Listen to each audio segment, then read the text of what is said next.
Bapak Ibu, keadaan di sana sehat walafiat kah? Alhamdulillah sehat. Alhamdulillah sehat. Sehat ya Pak ya. Ya Bapak Ibu terima kasih. Salam sehat selalu deh semoga. Nanti mungkin jam 9 lewat 10 kita mulai ya. 2 menit lagi ya. Lagi persiapan teman-teman yang masih menyiapkan silakan aja. Bapak Ibu udah dapat draft juknisnya kan ya? Draft juknisnya udah di-share oleh teman saya Mbak Nurul ya di grup WA Dinas Kominfo ya.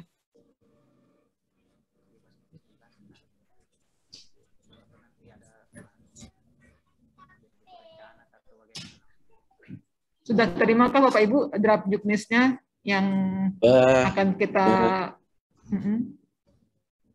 sudah terima Pak Alfianto? Linknya kalau enggak ntar di-share di sini. Ada belum ya Bu? Saya share dulu ya linknya sebentar ya. Belum ada Bu. Oh ya, ya baik-baik. Sebentar saya copy dulu.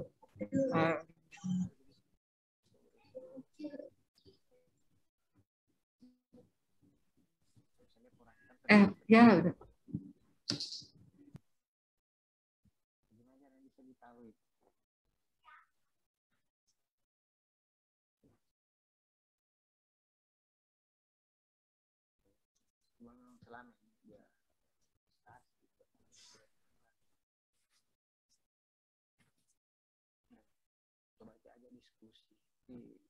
Jangan sambil mengarah ke situ.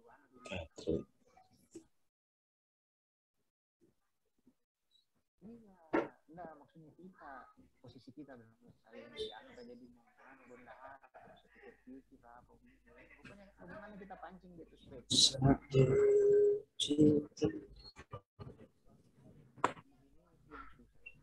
kadang-kadang itu yang banyak terjadi begini, bos tahu.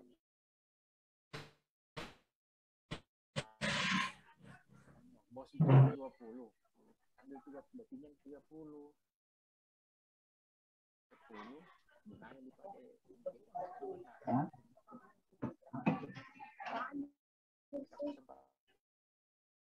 Tapi, ya Pak, biar kita pinjam. Pergi pinjam itu tadi, uang 20.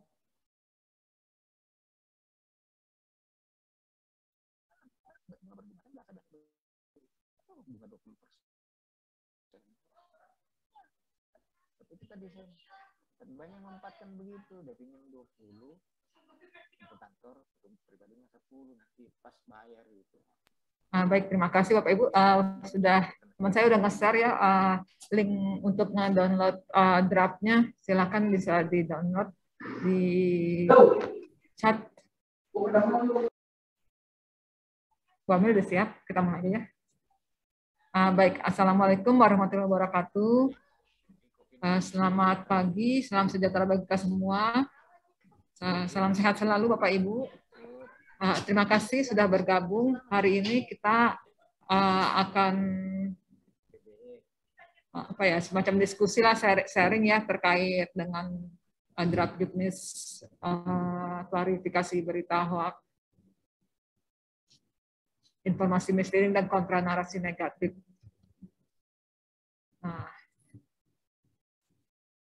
Perlu saya kami menyampaikan permohonan maaf Pak Direktur, beliau tidak bisa hadir, Pak Direktur Tata Kelola dan Komunikasi Publik, karena beliau hari ini juga sudah ada penugasan lain. Jadi beliau minta saya mewakili beliau untuk membuka. Nanti akan ada tim kami yang akan menjelaskan tentang isi juknisnya ini.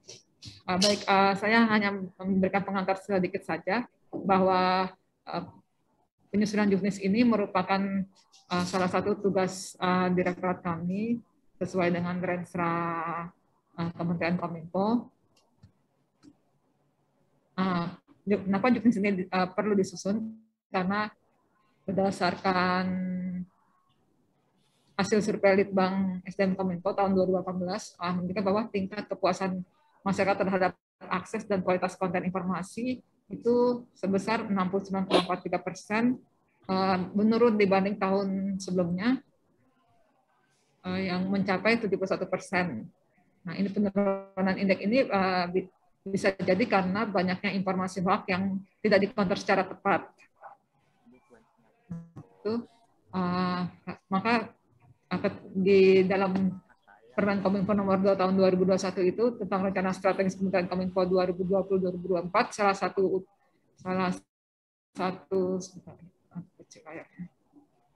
satu pilar utama yang menjadi fungsi utama Kementerian Kominfo di JNIKP khususnya adalah komunikasi publik yang dilakukan melalui diseminasi informasi kebijakan dan program prioritas pemerintah, dan juga klarifikasi berita-berita hoax, informasi menyesatkan, dan narasi negatif yang misleading. Nah ini, dengan di arah kebijakan dan strategi 2020-2024, yang nomor 5 disebutkan Ditjen IKP melakukan orkestrasi komunikasi publik dengan melibatkan perangkat pemerintah pusat dan daerah dengan strategi membangun pengolahan komunikasi publik yang efektif dan terorganisasi, serta membangun tim yang solid dan responsif dalam mengonter hoax dan diseminasi kebijakan pemerintah.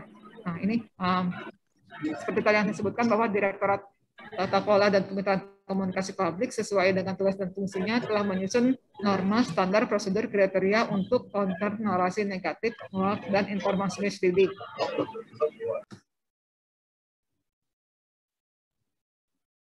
Kami Direktorat Tata Kelola setelah menyusun tadi kajiannya, NSPK, dan petunjuk teknisnya. Nah, hari ini kita akan mencoba konsultasi publik ya untuk semacam uji petik lah untuk draft ini, meminta masukan, menjaring aspirasi dari Bapak Ibu Dinas Kominfo di daerah terhadap draft juknis ini. Satu lagi. Nah, ini kajiannya NSPK sebelumnya sudah pernah kami diskusikan juga dengan beberapa kepala dinas Kominfo provinsi ya. Waktu itu ada Pak Jerry dari Papua, ada dari Sulawesi Tengah, ada dari Jawa Barat, juga perwakilan Jawa Barat. Nah, hari ini kami fokusnya pada juknis, petunjuk teknis berita, klarifikasi berita hoax, informasi misleading, dan kontra narasi negatif. Demikian pengantar dari saya. Selanjutnya tim kami Bu Amelia akan menjelaskan secara ringkas mengenai isi juknis ini sebelum meminta masukan dari Bapak Ibu Dinas Kominfo seluruh Indonesia. Baik, silakan Bu Amelia.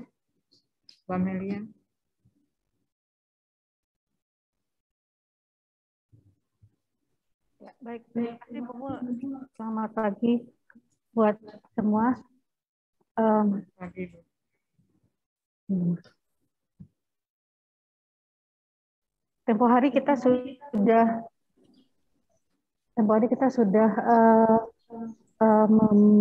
bertemu untuk mendapatkan masukan dari daerah, dan inilah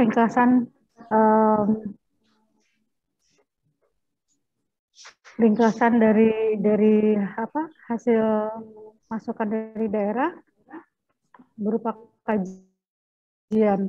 Nah, dari kajian kita turunkan menjadi petunjuk teknis yang sekarang ini masih berupa draft, yang ingin kita mintakan masukannya dari bapak-bapak dan ibu-ibu di seluruh Indonesia.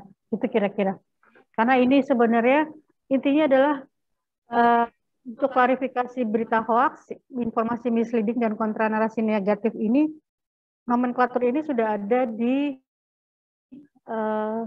rencana strategis Kementerian Kominfo. Saya boleh buka ini ya, karena agak berat nafasnya kalau pakai masker.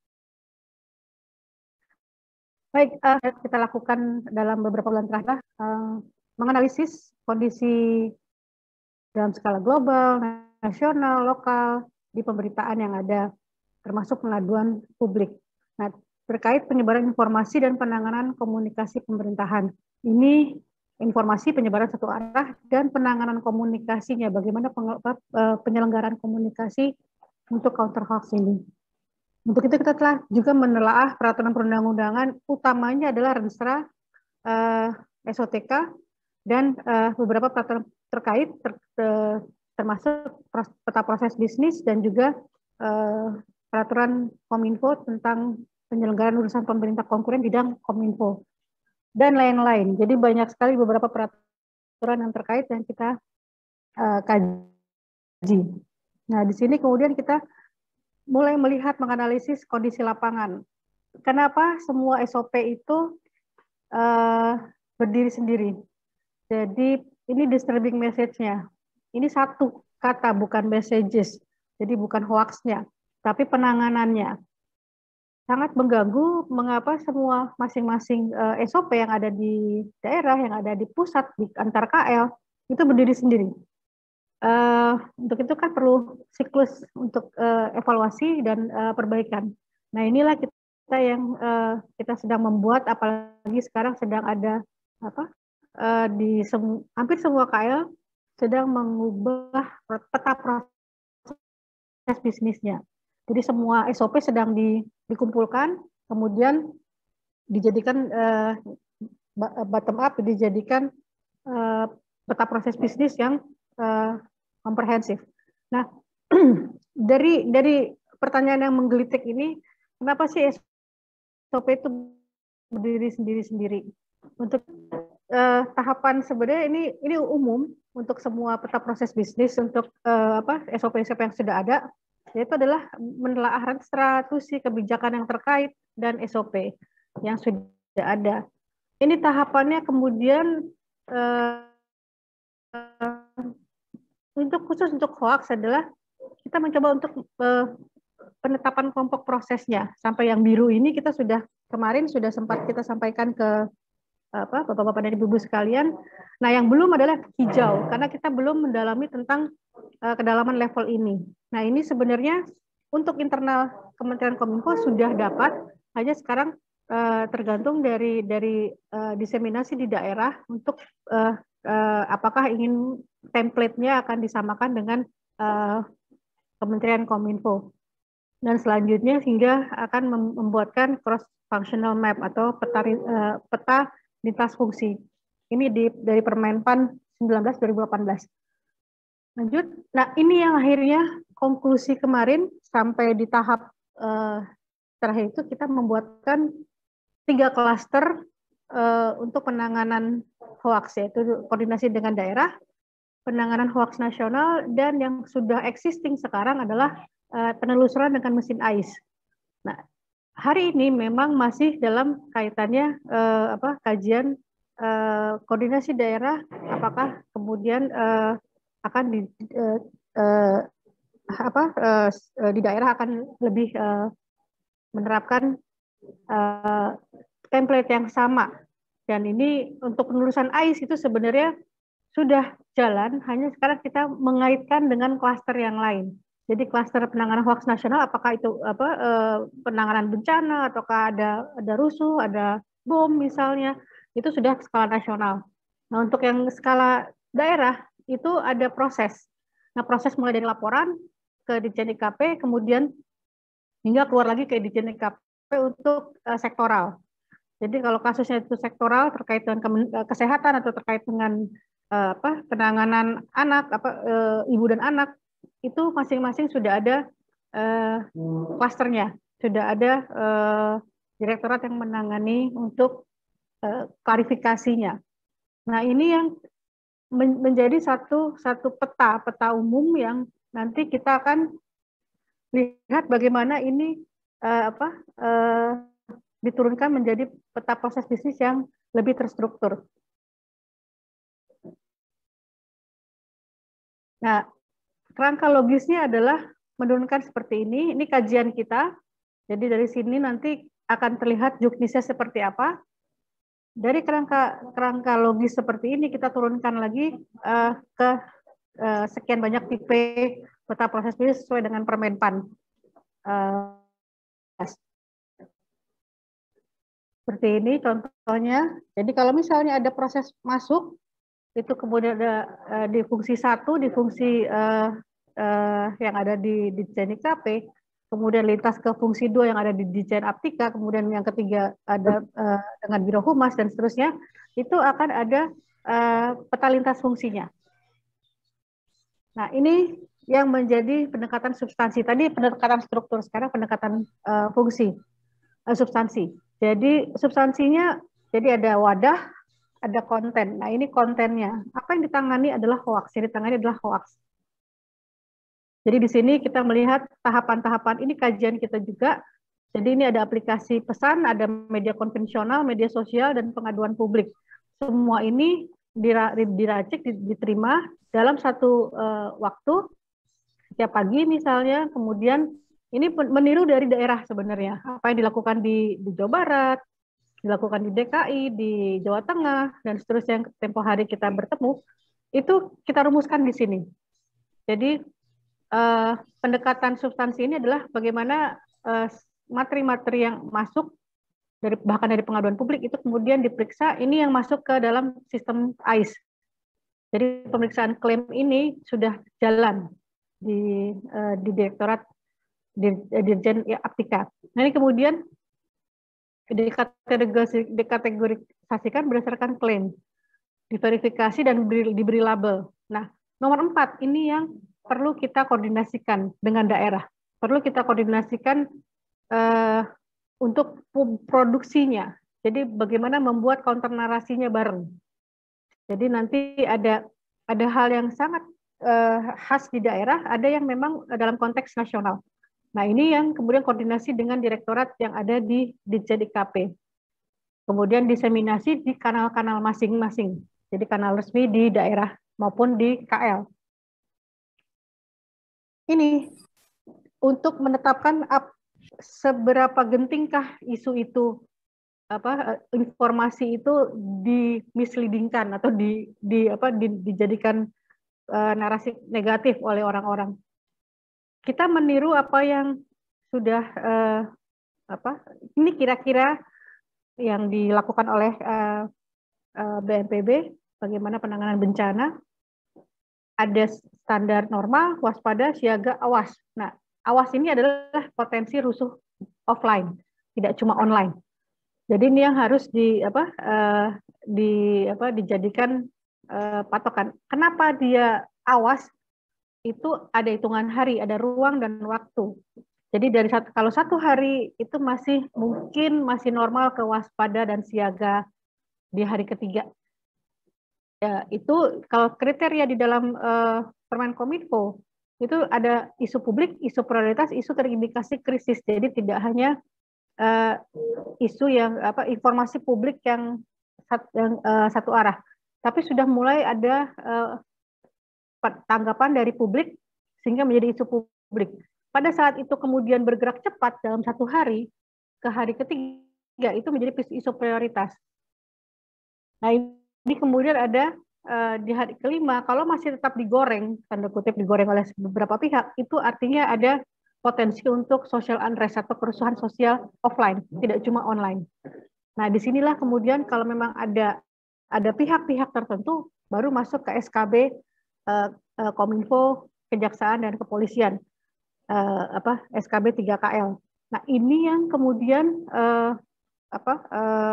di hari kelima. Tapi sudah mulai siaga di hari ketiga untuk bisa melihat adakah kemungkinan aktor-aktor inteleknya di belakang itu. Nah, ini yang menjadi pemikiran untuk penetapan ruang dan waktu dari penanganan hoax ini. Ini kira-kira singkatnya. Jadi kalau untuk penanganan reguler, itu isu publik, itu masih bisa di-counter. Ini yang kemudian yang masih bisa diselamatkan. Jadi itu salah kutip atau salah gambar masih bisa dikembalikan ke kondisi normal, jadi ke informasi publik lagi. Pada saat sudah mulai ada menjadi krisis.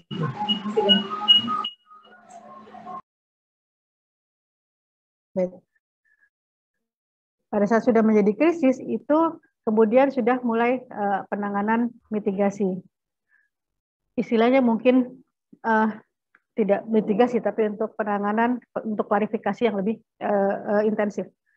Nah, kemudian kita menelaah fungsi-fungsi yang ada di Kementerian Kominfo yang terkait. Hingga nanti tidak ada tumpang tindih, tidak ada yang kekosongan pengaturan atau pelayanan. Nah, disinilah kemudian mulai kita ini contoh studi kasusnya. Bagaimana ini yang tempo hari kita sama-sama sudah kritisi ya, Bapak-bapak, Ibu-ibu, tempo hari yang mengenai dana haji. Nah, inilah dari sinilah kesimpulan ruang dan waktu tadi 135 tadi. Karena ini juga yang ditetapkan oleh Kementerian Keuangan pada saat untuk penanganan krisis di Kementerian Keuangan. Jadi sebenarnya di praktek lapangannya pun sama. 31 Mei, 2 Juni, dan kemudian 5 hari kemudian masih terus ramai. Nah, walaupun sudah ada statement resmi dari pejabat, bahkan Pak Mahfud waktu itu sampai bicara juga, ini tetap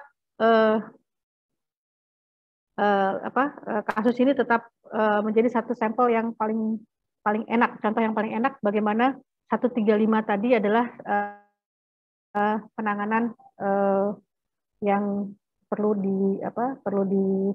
menjadi template kita. Nah, disinilah kemudian kita menetapkan jenis-jenis narasinya, jenis-jenis teks dan konteksnya. Pada saat teks formasi itu masih bisa dipantau, masih bisa dikembalikan. Oh, Ibu salah gambar, Ibu share salah gambar, konteksnya begini. Oh, Ibu itu berita lama, masih bisa di-counter dengan cepat dan orang langsung mafhum. Oh, iya salah, Bu. Ada mulai disinformasi, di situ ada manipulasi, mulai di copy paste dengan secara masif. Jadi ada beberapa, tidak cuma karena emosi saya auto share ke WhatsApp grup, tidak, tapi ternyata memang ada potensi aktor intelektual di belakangnya. Nah, pada saat sudah malinformasi, di situ adalah penindakan hukum.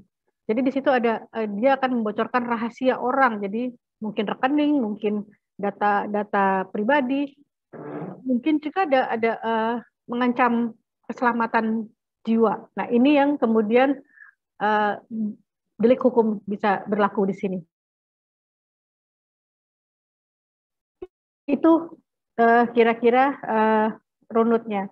Nah, disinilah kalau bagian mudahnya adalah ini kajian kita bagaimana kita tidak ingin ada isu berulang dengan gambar yang sama, teks yang beda, atau teks baru, gambarnya gambar lama.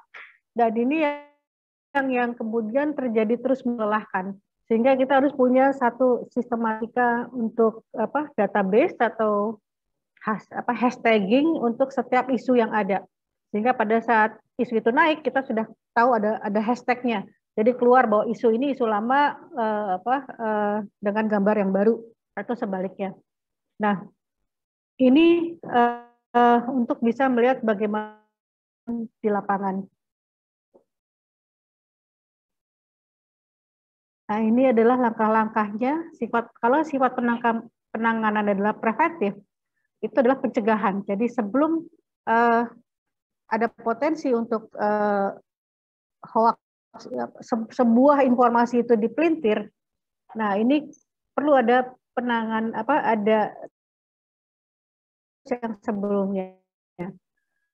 Nah, setelah itu kalau memang sudah terlanjur keluar dan dipelintir oleh mungkin secara tidak sengaja, itu adalah tindakan responsif yang bisa cepat diverifikasi.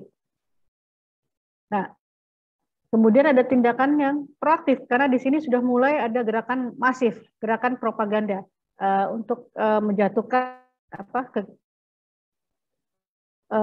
itikat dari informasi publik tersebut. Nah, ini perlu ada jumpa pers pimpinan tertinggi dan juga rilis pers. Jadi pada saat jumpa pers harus disiapkan rilisnya. Ini sudah harus ke kanal instansi pusat dan daerah, dan karena di sini sudah mulai terindikasi krisis. Jadi pada saat ini ditengarai atau dicurigai akan menjadi kerusuhan sosial, ini perlu ada tindakan yang lebih proaktif. Dan yang terakhir adalah penanganan adaptif atau sebenarnya evaluatif. Jadi apa sih yang sudah terjadi, siapakah aktornya, 5W1H dari penanganan ini. Sehingga ini menjadi masukan siklusnya ke preventif. Jadi ke depan tidak ada isu berulang lagi seperti ini. Nah, di bawah adalah publikasi atau materi-materi yang dipersiapkan itu kalau untuk yang preventif adalah penulisan konten positif yang sederhana. Jangan terlalu banyak kalimat berbunga-bunga, sederhana, to the point, sehingga pada saat di copy paste oleh orang-orang, lalu siapapun itu dengan mudah dipahami. Apakah itu bentuknya teks atau bentuknya itu infografis. Tapi pesannya harus sederhana. Nah, untuk publikasi atau materi yang di penanganan responsif adalah penulisan release pers yang akurat, dengan fakta akurat dan sekali lagi memang sederhana, mudah memahami. Untuk tindakan yang ini sudah mulai ada koordinasi dengan para penegak hukum lainnya, baik di tingkat daerah ataupun di pusat, dengan penulisan rilis pers yang memang berdasarkan fakta lapangan. Nah, untuk adaptif adalah semacam pembuatan laporan, sehingga pada saat digunakan di penanganan yang preventif, ini sudah ada rekam jejaknya.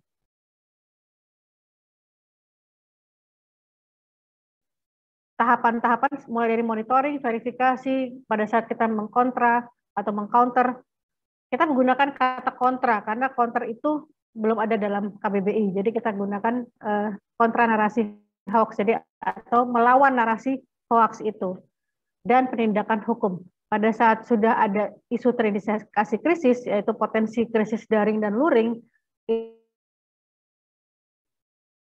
nah ini tahapannya, sehingga kita bisa tahu bahwa kita mengeluarkan informasi ini setiap hari, itu resmi dikeluarkan oleh pemerintah pusat atau pemerintah daerah, itu hanya proses monitoring. Pada saat itu menjadi isu publik yang kemudian akan bergerak cepat di media sosial ataupun di media massa, dan potensinya hanya krisis daring. Kalaupun dipelintir, kita masih bisa verifikasi dengan fakta yang ada.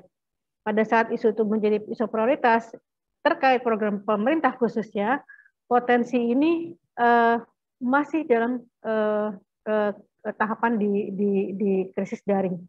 Tapi sudah harus disiapkan, karena ini adalah mulai, kalau isunya bukan program pemerintah, isunya isu art, biarkanlah. Tapi kalau sudah mulai program pemerintah yang dipelintir, itu besar kemungkinan akan bergeser menjadi hoax atau isu terindikasi krisis, sehingga perlu disiapkan materi-materi tadi, rilis persnya, kemudian koordinasi dengan penegak hukum. Nah, ini adalah bagaimana melihat setiap isu itu. Ini contoh yang sudah banyak dipakai oleh beberapa pemerintah daerah dan oleh Mafindo dan seterusnya. Ini tetap ada. Jadi misalnya contoh, kalau dia adalah isu prioritas, itu bisa jadi bentuknya satir, bisa jadi bentuknya gambarnya beda dengan teksnya dan seterusnya. Jadi silakan dimasukkan kotak-kotaknya untuk jenis-jenis informasinya. Jadi ini hanya jenis-jenis informasinya. Sementara untuk penanganannya adalah yang ini dan ini. Ini penanganannya dengan sifat-sifatnya. Itu yang kemudian akhirnya ini yang kesimpulannya adalah peta ini menjadi peta untuk penanganan bersama. Kalau itu masih skalanya skala lokal yang berpotensi nasional, itu masih bisa diverifikasi. Jadi bisa meminta untuk mesin AIS melakukan crawling terhadap isu tersebut, hashtag tersebut. Jadi ada proses 4 yang perlu ditambah di mesin AIS juga untuk input daftar isu yang berulang. Sehingga hashtagging itu penting, ada tagar. Disitulah kemudian pada saat ada isu yang sama, misalnya contoh yang baru-baru aja kemarin kan, reuni 212 itu adalah tiap tahun. Nah ini tagar ini apakah dia masih menggunakan video yang lama ataukah dia menggunakan teks yang kemudian dengan berita yang sebenarnya visualnya tidak sesuai. Nah, ini bisa dipantau kalau ada proses hashtagging di situ. Nah, ini terus kalau misalnya di penanganan hoax nasional itu contoh yang memang skala dalam mesin AIS dan dari pengaduan publik itu memang sangat padat sekali, sangat percepatannya sangat cepat. Jadi sangat ada percepatan isu di situ. Dan mungkin seperti ada bom misalnya, ini kan udah isu nasional walaupun hanya di daerah tertentu. Ini penting akhirnya ada penanganan hoax nasional yang untuk yang koordinasi daerah, mari Bapak-bapak dan Ibu-ibu, proses bisnis ini lintas fungsi sehingga penanganan hoax ini lebih efektif dan efisien. Demikian, Bu Mul, Bapak-bapak Ibu, saya mari kita melihat juknisnya dengan tahapan-tahapan yang sudah dibuat seperti ini, dan harapannya ada masukan terakhir karena ini akan kita tutup dokumen ini, tutup buku sehingga bisa disebarluaskan lebih baik lagi. Terima kasih. Terima kasih Bu atas penjelasannya. Kita buka aja ya Bu, baru untuk tanya jawab untuk diskusi. Silakan Bapak Ibu. Oh, mungkin ini ada Mas Taufik. Nanti aja. Oh, ya, baik. Silakan Bapak Ibu bila ada yang mau menyampaikan masukan terhadap draft juknis ini. Mungkin ada dari Pak Alfianto. Silakan Pak.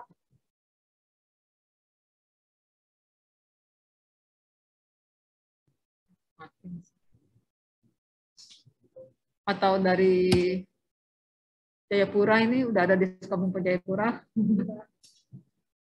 Kalau ada Mas menyampaikan. Oh, maaf, ini ada link absennya sulit diakses. Kenapa?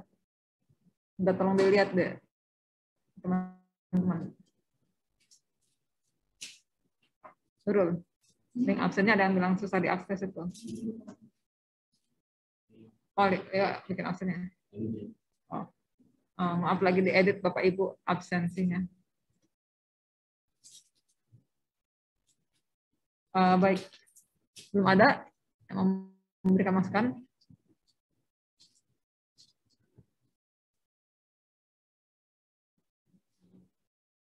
Pak, apa mau lihat kita buka share ini aja Bu ya, saya share screen draft juknisnya Bu ya.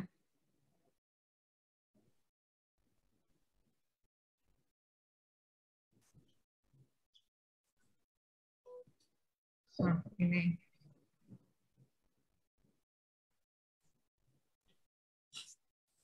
Entah dari awal ya tadi. Nah, ini draftnya Bapak Ibu kalau yang belum punya, tapi tadi kami sudah share di sini linknya.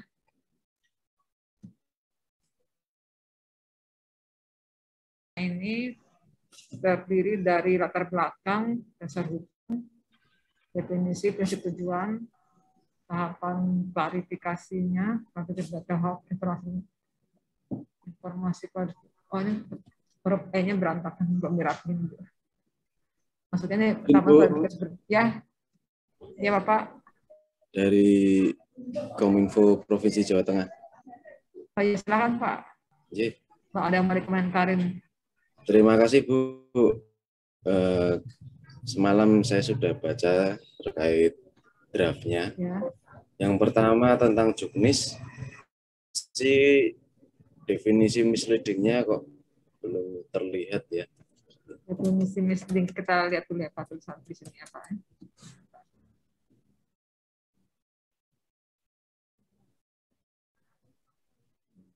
Definisi ya, komunikasi pabrik. Ya.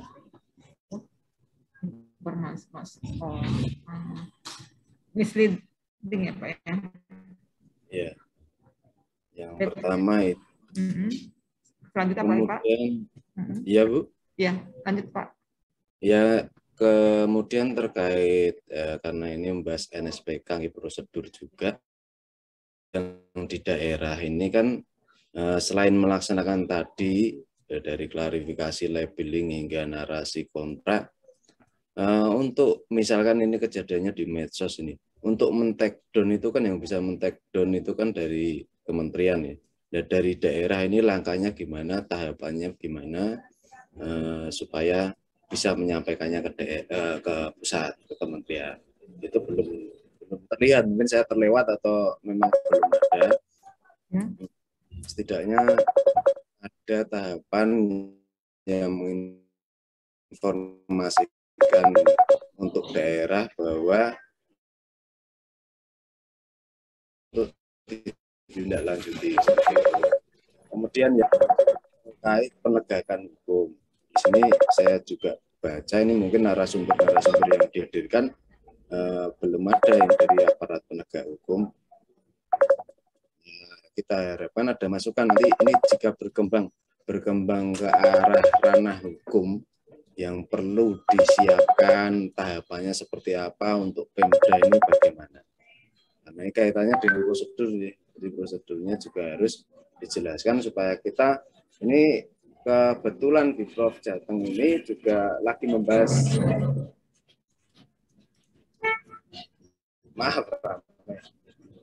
kita lagi membahas pergub tentang komunikasi publik. Jadi salah satunya terkait dengan konten informasi dan yang seperti ini, misleading seperti ini. Dan kita juga sudah mengajukan surat ke kementerian, kita berkunjung Senin terkait hal ini.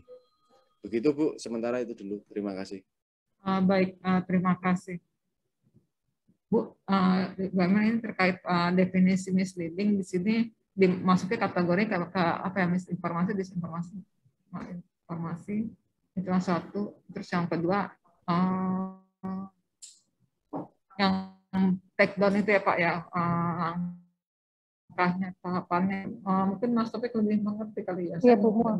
Jadi ini memang kan judul kajiannya memang misleading, tapi sebenarnya nanti akan kita lengkapi Pak, bahwa akan kita masukkan kata misleading supaya bisa jelas di poin nomor 7. Jadi sehingga nyantel, jadi nyangkut antara apa judul dengan definisi. Karena sebenarnya misleading itu ya informasi palsu yang berisi kebohongan. Jadi nanti kata misleadingnya, karena gini, ini karena judul dari kegiatan ini adalah yang sesuai dengan Renstra. Tapi kita ke dalam hal kajian ini adalah istilah-istilah global, istilah-istilah yang dipakai di banyak negara, sehingga kalaupun nanti akan global atau seperti pandemi ini kan isu global, apakah itu misinformasi, disinformasi, informasi itu sudah dipahami oleh dunia luar. Nah, kita gunakan istilah ini. Tapi kesemua ketiga hal ini 7 ABC ini adalah misleading, Pak. Jadi tinggal kita lihat takarannya sebelah mana misleadingnya. Gitu aja. Nanti kita akan masukkan kata misleading untuk bisa menjadi cantelan di judulnya. Nah, untuk soal take down itu adalah proses yang ada di kalau di peta itu yang hijau. Jadi di lingkaran hijau itu boleh di scroll ke ininya Bu, Bungul ke bagan yang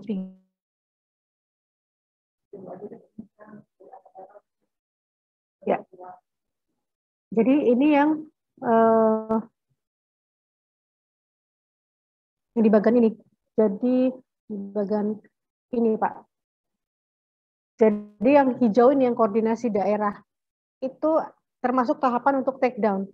Ini kontranya, kontra narasi negatif adalah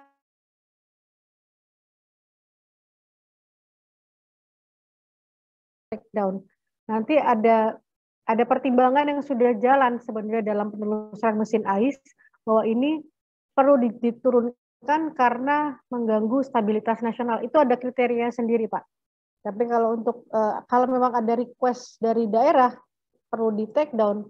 Nah ini kan harus ada surat resmi dari daerah kan Pak untuk permintaan itu. Jadi untuk proses take down itu tidak mudah. Jadi harus ada permintaan resmi dari kementerian terkait, dari daerah terkait ini yang administrasi yang memang sudah jalan di dalam penelusuran mesin AIS. Tapi yang perlu kita harapannya sih sebenarnya tidak ingin ada undang-undang pers yang memang kebebasan berpendapat itu tinggi. Tapi kita harapkan sebelum itu membesar menjadi isu yang krisis, isu yang perlu di take down, itu sudah dari sejak benih, sejak bibit itu sudah kita matikan hoax itu. Nah, itu pentingnya Pak untuk di sini. Jadi responsif itu yang penting kita lakukan. Karena kalau sudah proaktif itu berarti sudah chaos, sudah rusuh, dan kita akan sangat-sangat lelah untuk bisa meng-counter itu. Pada saat tahapannya masih preventif dan responsif, enak tuh Pak. Gitu loh. Jadi lebih mudah, administrasinya juga tidak banyak, kita nggak pusing, dan kita bisa kerja yang lain. Itu kira-kira kondisinya. Nah untuk pendefinisian untuk di dalam pergub Bapak, mungkin nanti rumuskan berdasarkan kajian atau juknis ini. Nanti kajiannya kalau sudah selesai itu akan dipublikasikan secara umum, Pak. Kan Bu?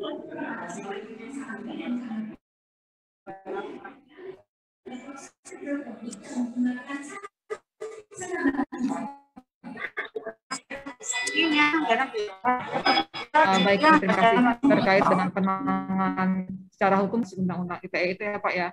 Nanti saya bisa share ke sini juga filenya yang berisi antara lain. Nah ini yang tentang bagian 1 pedoman implementasi undang-undang ITE, terus bagian 2-nya Undang-Undang 19 tahun 2016 tentang perubahan Undang-Undang nomor 11 tahun 2008. Bagian 3-nya ada Undang-Undang nomor 11 2008 juga tentang ITE. Ada surat edaran juga Kepala Kepolisian Republik Indonesia. Jadi nggak perlu ada pedoman Jaksa Agung. Nanti bisa saya share Pak di sini pedoman kalau terkait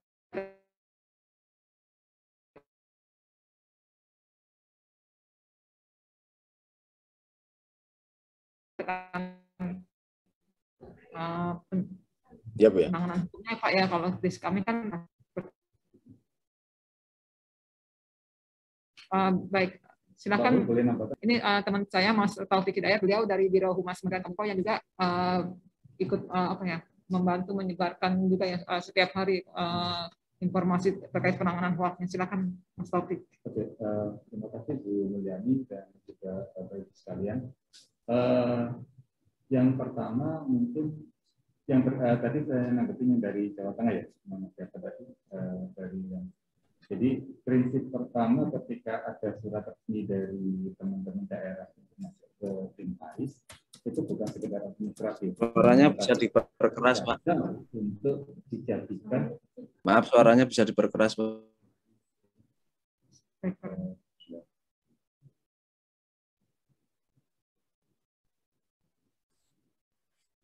Oh ya, dari Jawa Tengah, Bapak siapa Pak? Namanya Pak Muhammad, tadi saya lupa nanya.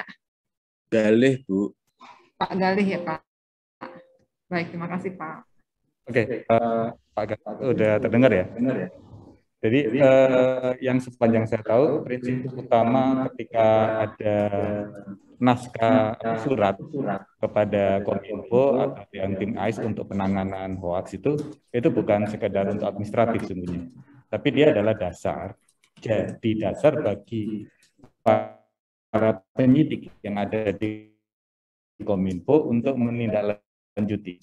Kemudian yang kedua, dia juga bagian dari repositori atau pendataan yang akan menjadikan dasar untuk mengajukan kepada platform maupun juga pengajuan kepada teman-teman di pengelola domain untuk melakukan take down terhadap konten. Jadi surat itu memang diperlukan, di situ pun ditunjukkan lampiran mengenai kontennya apa, dan kemudian juga berkaitan dengan apa istilahnya hal-hal mana yang klarifikasi atau tidak benar dan seterusnya. Mekanismenya sebenarnya cukup mudah, tidak harus dengan model surat official dalam artian harus dikirim dengan versi tercetak dan sebagainya. Teman-teman AIS sudah membuka beragam kanal baik melalui dan konten maupun juga lewat WA pun juga bisa ditangani dengan cepat. Itu prinsipnya. Yang kedua, ini berkaitan dengan kategori informasi iya. Sekalipun dalam judul kajian ada konteks misleading, saya pikir nanti perlu juga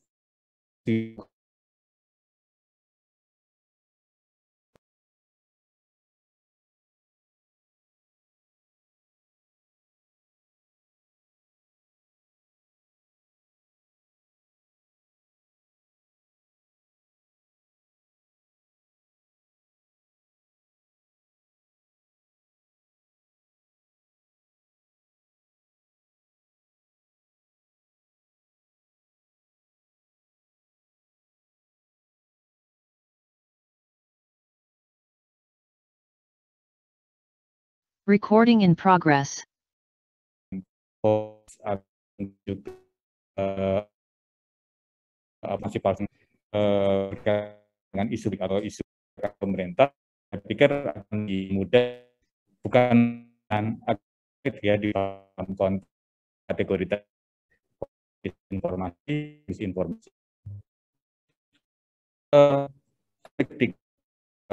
Yang berkaitan dengan jika menyatakan dalam monitoring, menurut saya kita dua bisa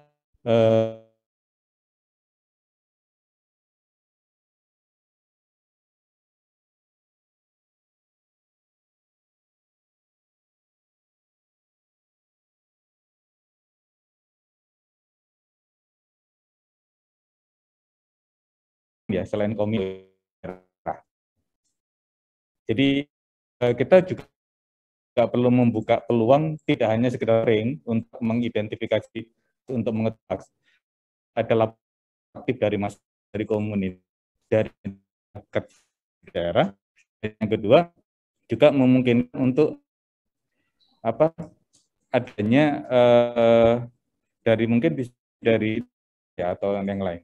Itu mungkin dia pemaju pemantik diskusi awal dari yang sudah, dan pikir nanti mungkin akan lebih karena ini juknis dilaksanakan oleh daerah, berharap hanya masukan dari teman-teman ini. Yang pertama draft ini atau juknis ini memungkinkan untuk konsep hanya yang mungkin potensial terjadi energi yang mungkin kan untuk hal itu dulu mungkin ya Bu Ani ya.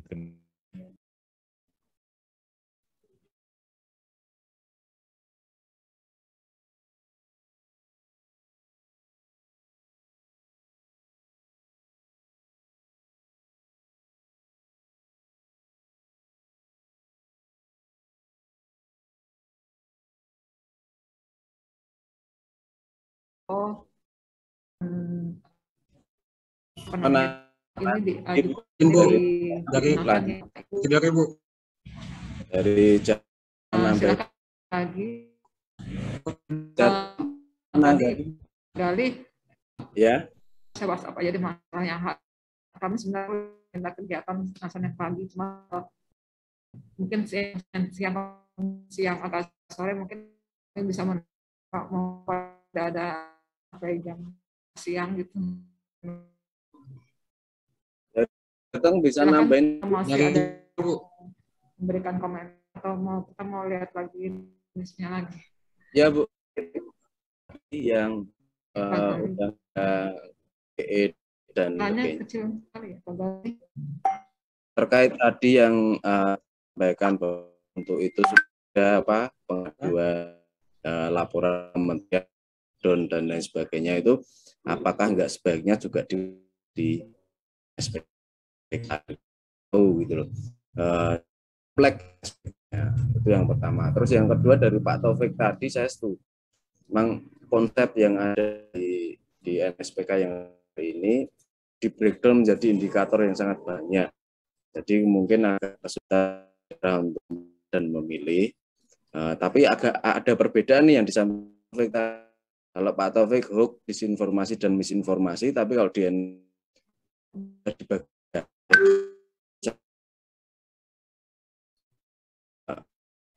indikator tiga di Pak Taufik hoax berdiri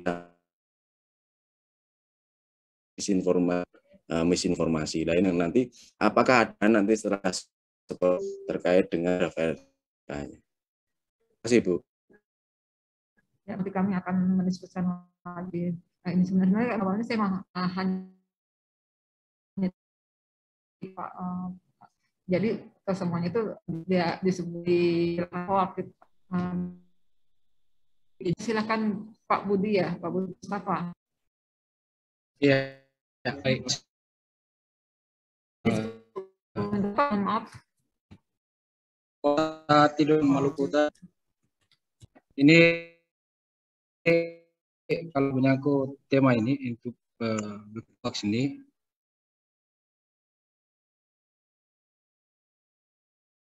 memang kita sangat saya setuju sekali karena kita kadang-kadang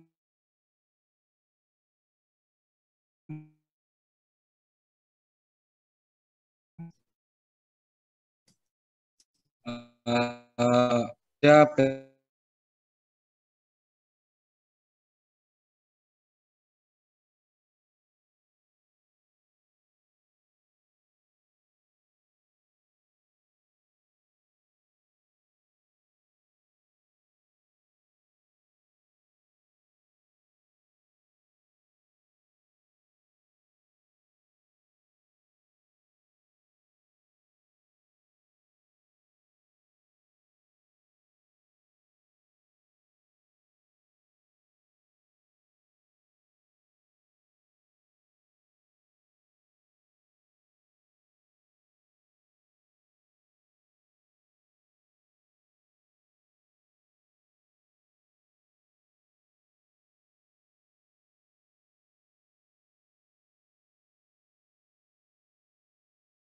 Recording in progress. Ini hoax. Itu ada di website Kominfo. Tapi juga kami juga punya dari kami dari Polri udah bikin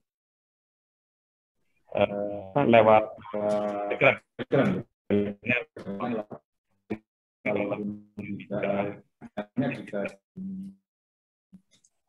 dia memang dijajak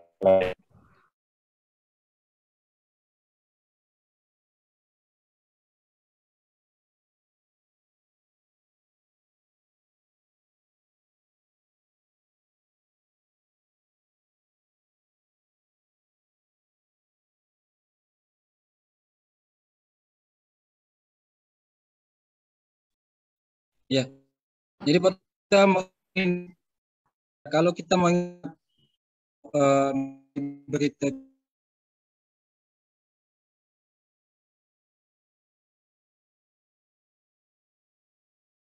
tidak itu kayaknya Kominfo in hoax.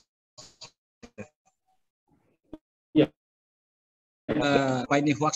Nah, hingga kita ini termasuk ini aduan apakah ini kita buat, kita harus kita mengetahui itu hoax atau tidak.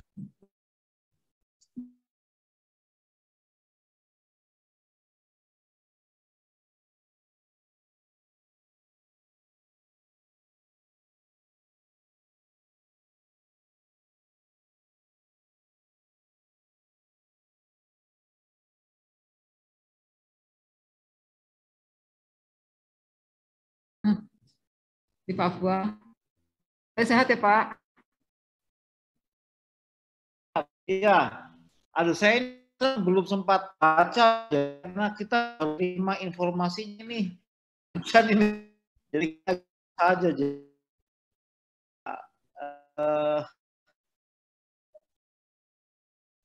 Prinsipnya Ibu Mul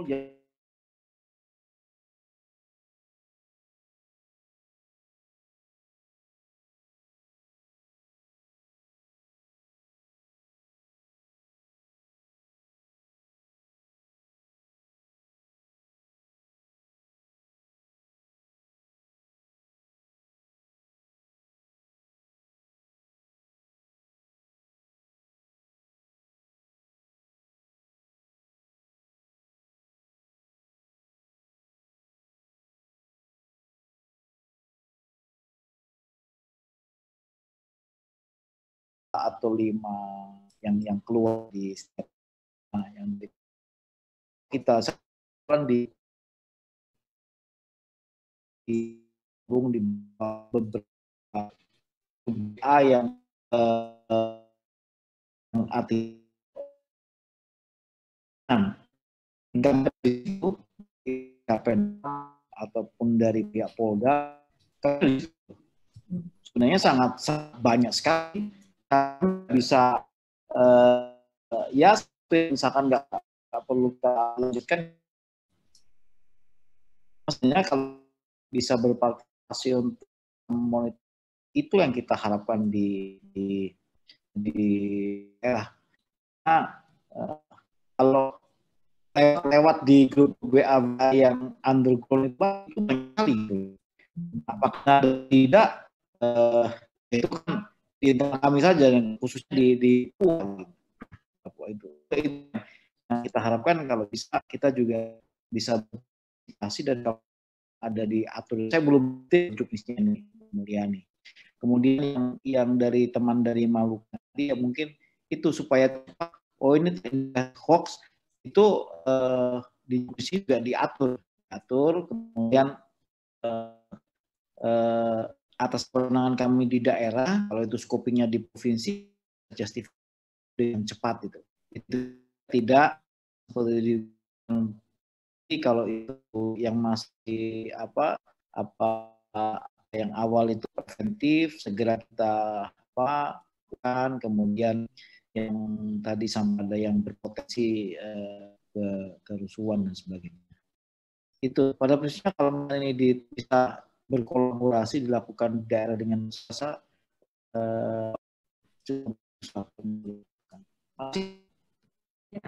baik, terima kasih terkait dengan berpartisipasi ya Pak dalam monitoring isu publik ya dengan AIS ya. Kira-kira memungkinkan nggak Mas? Kebetulan di sini saya lagi agak ya sedikit menyiapkan tool gitu di provinsi kayak scraping di dalam YouTube ini di media-media, tapi sebenarnya itu ada di pasar, cuman saya scoping di Papua. Kita kita juga menyiapkan silang gitu. Ya. Masih. Ya baik. Satu tadi yang terkait dengan Pak Budi itu supaya cepat ditanggapi. Ada di sini aturannya Pak. Misalnya yang tadi saran dari Pak Jerry agar masukan juga yang kami lebih cepat menjelaskannya yang apa dari isu indikasi krisis sampai kepada isu yang perlu penanganan tindakan hukum. Ya, kalau melihat dari ini kan dalam jam itu masih bisa hilang. Jadi bahkan nggak usah hitungan 24 jam. Kadang-kadang isu satu bisa tertimpa sama isu lain itu dalam hitungan jam. Itu ada seleb meninggal, ada tabrakan tragedi, itu isu pemerintah. Jadi cara penanganannya sebenarnya adalah Ya, kalau pertama kali dikasih, apakah ini dalam 1-2 jam itu isu akan cepat hilang atau dia akan terus digoreng sampai besok. Nah, sebenarnya mudah kalau memang bisa tindakan yang kalau memang sudah berguna, misalnya isu contoh. Jadi pemerintah itu sebenarnya cepat sekali bergulir karena pasti akan ada contoh misalnya isu informasi publik tentang peresmian jalan tol. Nah itu kan satu informasi yang positif aja. Nah kemudian ada kemungkinan bahwa itu belum dibayar tanahnya. Nah itu nanti itu perlahan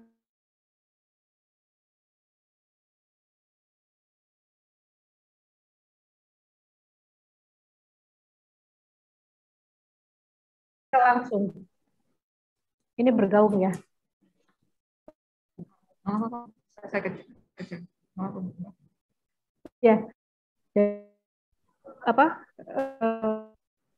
Itu bisa dengan cepat.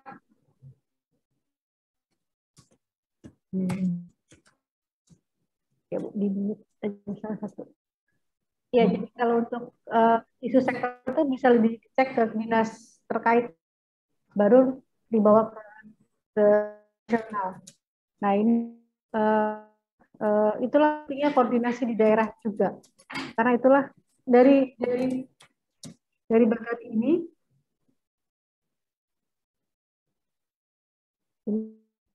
nah yang jauh itu adalah untuk anti hoax di daerah yang sudah jalan. Nah, silakan ini di-paste untuk tindakan-tindakan di dalam tingkat daerah. Jadi secara cepat ya itu tinggal identifikasi dan koordinasi dengan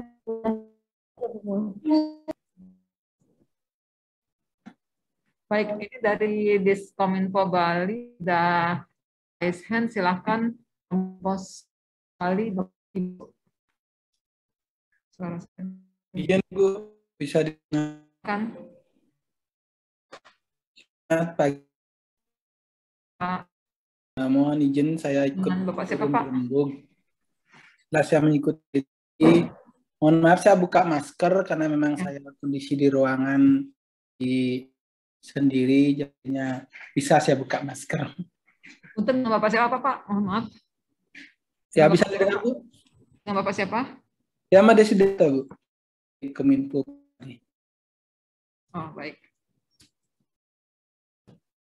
Dengan yang disampaikan ini kan lebih banyak perlindungan maupun regulasi, lebih kepada strategi bagaimana menanggulangi hoax sendiri dengan literasi dalam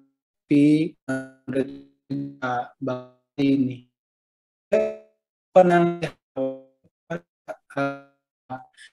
kan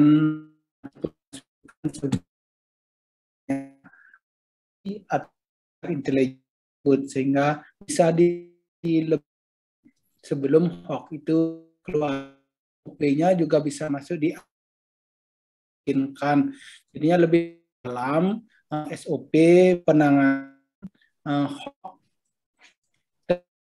yang melalui artifisial dan hanya SOP di dalam, tapi pendeteksi lebih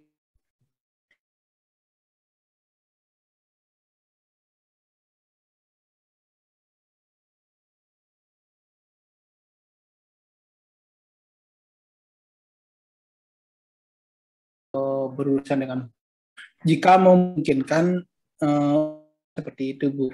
Artificial tersebut masuk sebuah SOP penanganan hoax. nih. Baik Pak, terima kasih Pak masukannya. Cuma memang kami kan itu pada fungsi desain informasi Pak. Memang di sini lebih menekankan peran dari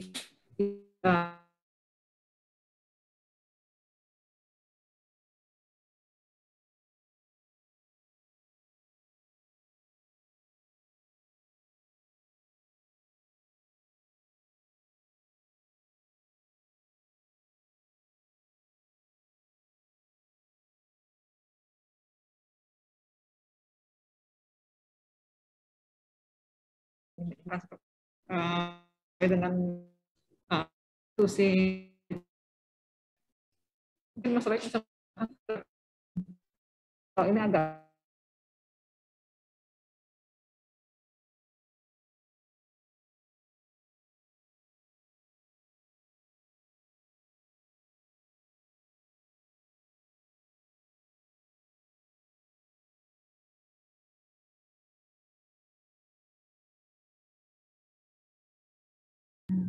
sekarang supaya bisa disampaikan ke publik atau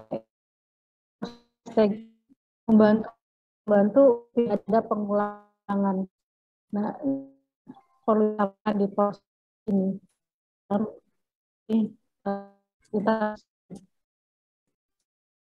itu sudah Pak Sidarta dalam sendiri.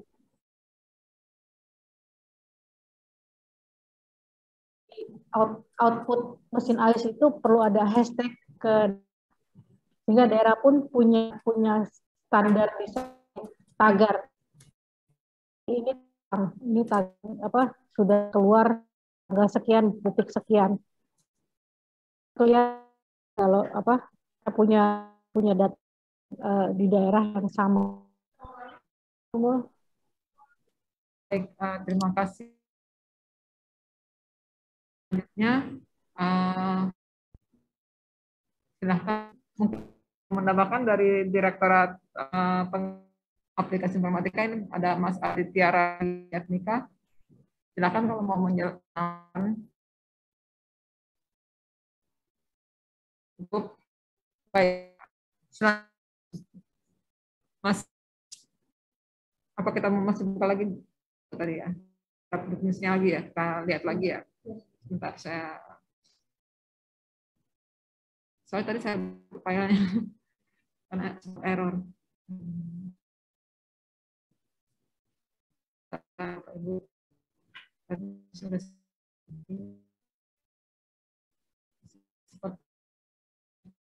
hang.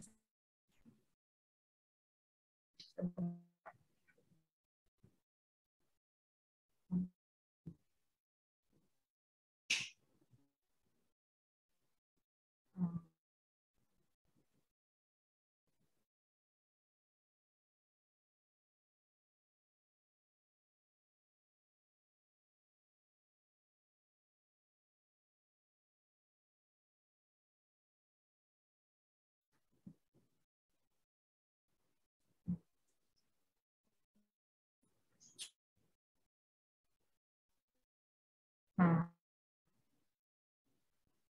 Oh ya, terus bicara main angka itu ditanyakan ke Pemda. Jadi terkait yang itu domain karena dari pemerintah belum masuk dinas kominfo. Di poin terakhir itu ada domain atau hantu hoax. Misalnya gianyarkap.id. Nah itu ada SOP Ibu. Jadi ini adalah proses tagging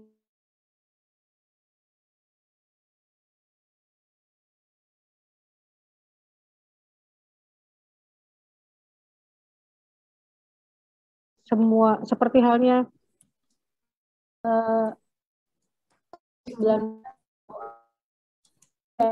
ada domain khusus di tingkat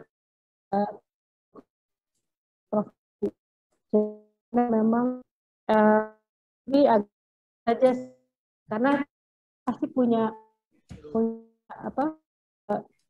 khusus mungkin bisa dibuat di daerah.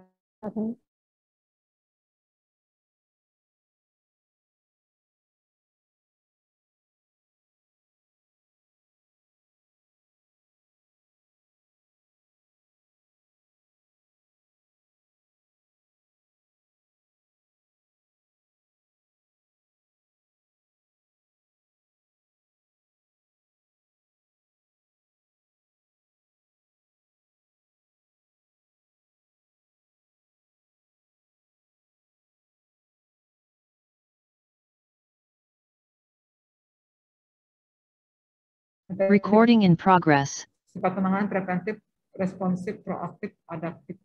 Ini yang tadi yang sempat ditanyakan juga ya oleh Pak Budi. Silakan Bapak Ibu kalau ada yang masih mau menyampaikan lagi. Saya buka chatnya. Ya, Mungkin yang terakhir. saya coba tambah sedikit, Bu. Izin, Bu. Ada bicara. Sudah suaranya.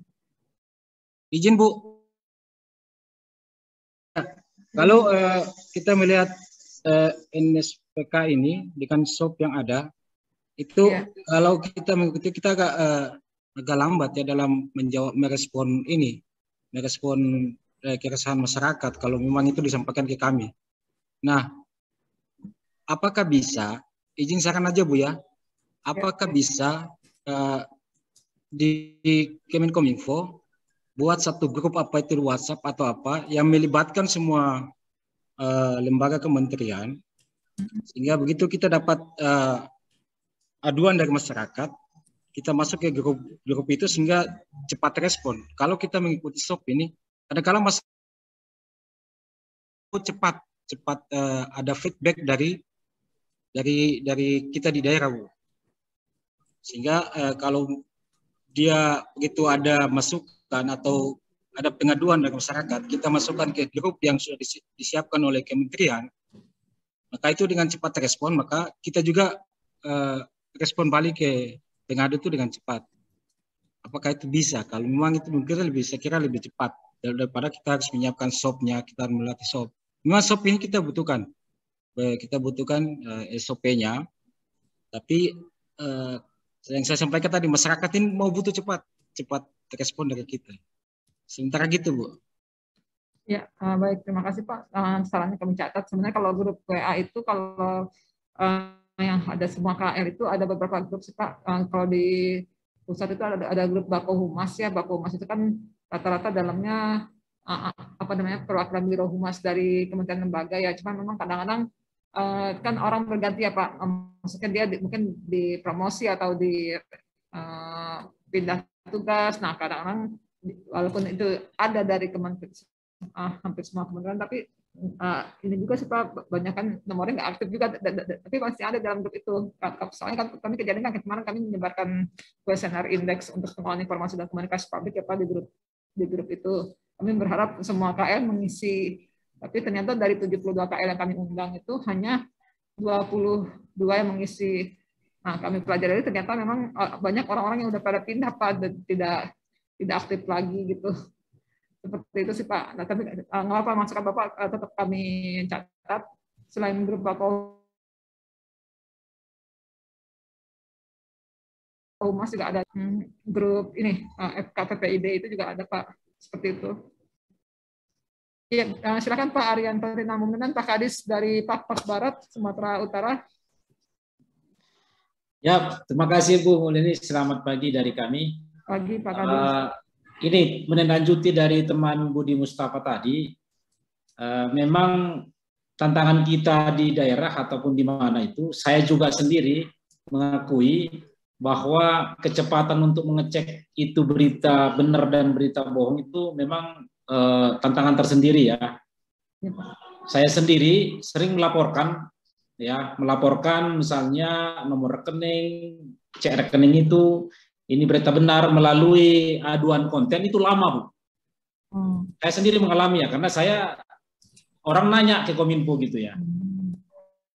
Nanya misalnya beredar di WhatsApp group sudah rame. Saya sendiri pun ini benar apa enggak, tentu saya harus cek dulu. Nah, itu agak lama.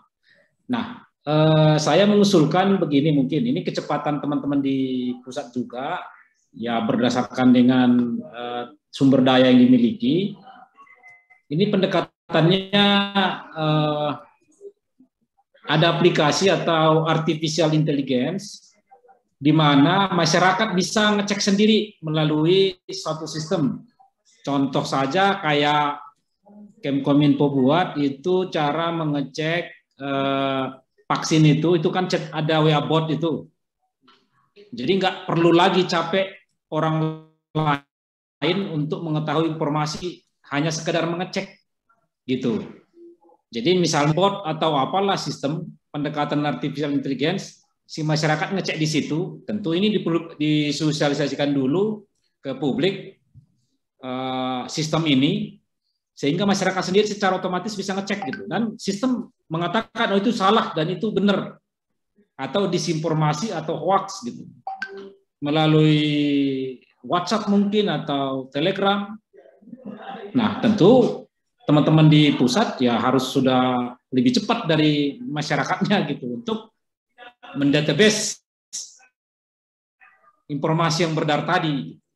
Nah, itu lebih bagus mungkin pendekatan teknologi yang langsung terkait dengan kecepatan ya, dibandingkan nanya-nanya dulu gitu, sehingga kita grup silahkan cek di sini. Nah, ada petunjuk ngecek otomatis gitu. Ya mungkin informasi yang dibalas adalah itu benar dan salah gitu aja. Cek misalnya ada kode di WhatsApp group, oh hoax itu, udah itu aja. Ya mungkin lebih lanjut yang lain, yang penting kebenaran itu ada, salah atau benar, disinformasi atau benar. Saya pikir demikian Bu, makasih. Ya, baik Pak, kami catat Pak masukannya Pak. Memang kalau WA itu kapasitasnya hanya 250 ya Pak ya. 250 anggota kalau nggak salah ya. Mungkin tapi nggak apa-apa, kami tetap mencatat masukan dari bapak-bapak semuanya. Nanti akan dipertimbangkan. Silakan Bu Amel akan memberikan masukan. Silakan Bu. Iya, Pak Budi dan Pak Arianto. Jadi kalau soal tadi juga ditanyakan oleh Pak Bobi tentang kecepatan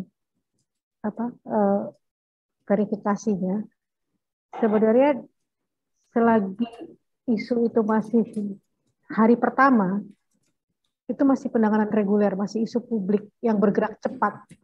Jadi dalam 24 jam itu masih bisa dicarikan satu link web sektoral, apakah itu Kementerian Kesehatan, Kementerian Desa, dan seterusnya, atau akun-akun medsosnya setiap kementerian. Itu dicari link. Tindakan pertama cari link dulu, cari link yang kredibel. Tindakan kedua adalah kalaupun di akun medsos tidak bisa langsung dijawab oleh kementerian sektoral, itu bisa langsung ke narasumber. Jadi misalnya yang bicara soal ini adalah narasumber X yang seleb terkait dengan statementnya dia tentang Kementerian Desa misalnya. Nah, mudah-mudahan dia punya akun medsos. Di situ dia bisa langsung ditanyakan di direct message di Twitter. Rata-rata mereka punya akun Twitter. Dan itu tindakan pertama. Jadi kayak P3K-nya Pak. Sebelum itu jadi gawat darurat. Tapi P3K-nya atau tindakan gerak cepatnya adalah cek link. Kalau memang aduan konten lama, kemudian ini, tapi paling nggak di Twitter itu semua menjawabnya cepat. Jadi akun-akun Twitter kementerian hingga ke balai, hingga ke badan-badan terkait di bawah kementerian itu aktif sekali setiap pagi. Saya sejak 2 tahun terakhir mengikuti atau follow dari akun-akun medsos semua kementerian, semua balai, semua bahkan konjen di luar negeri itu bahkan si personelnya, bahkan sekarang kalau di Kementerian Luar Negeri itu bahkan duta besarnya punya akun terpisah dengan akun kedubes resminya, jadi bisa langsung interaktif di sana. Jadi itu Pak. Jadi kalau ingin gerak cepatnya di awal ini sebaiknya cek link. yang formal, yang resmi dari kementerian lembaga sektoral tersebut. Yang kedua, bisa juga cek ke narasumber yang bicara. Itu bisa dicari, kita follow aja semua orang pasti akan ada, kita bisa sampai ke akun, biasanya kalau yang jadi narasumber itu adalah seleb. Jadi bisa di-follow di situ.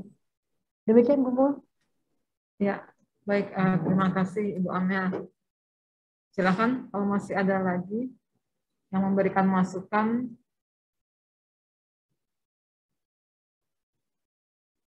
Ya Pak, ya klarifikasi seperti secepat yang diharapkan ya Pak. Ya bisa jadi karena mungkin sedang ada kesibukan lain ya Pak ya. Silakan dari Jabar mungkin Pak Alfianto mau berkomentar Pak, mau sharing Jabar Cyber Hawk. Iya Bu. Menjadi rujukan buat beberapa